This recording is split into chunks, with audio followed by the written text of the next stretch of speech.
মিডিয়াদের ডেকে এনে ইচ্ছা মতো ফটোশুট করলো, ভিডিও শুট করলো, মানুষগুলোকে লাইনে কষ্ট করে দাঁড়া করায় রাখলো। এরপরে আবার এখানে নিয়ে আসলো, এনে আবার আমাদেরকে বললো যে তোমরা লাইনে দাঁড়াও, টিকিট চেক করবে। এনে আবার সব মিডিয়াগুলোকে সামনে হাজির করে দিল, সবাই যার যার মতো ফটো ভিডিও শুট করছে। কিন্তু মানুষের তো কষ্ট হচ্ছে, মানুষ যে এত লম্বা লাইন ধরে বসে আছে। আসছি খেলা দেখার জন্য, আমাকে বলছে একটা ভিতরে, দুইটার ভিতরে থাকতে হবে আমাদের এই সিরিয়ালে, না হলে গেট খুলবে না, আমাদের পরবর্তী ঢুকতে দেওয়া হবে না।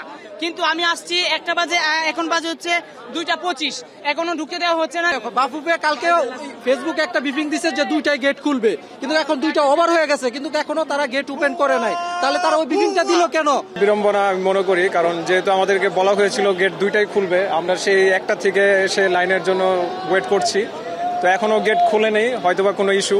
তো আশা করবো ইনশাল্লাহ গেটটা তাড়াতাড়ি খুলে দিবে। মধুর কিছু না, এত গরমে সো আমরা ফুটবল খেলা দেখবো দেখেই আজকে আমরা এখানে এত কষ্ট করছি। সো এই গরমে এটা just because of the excitement.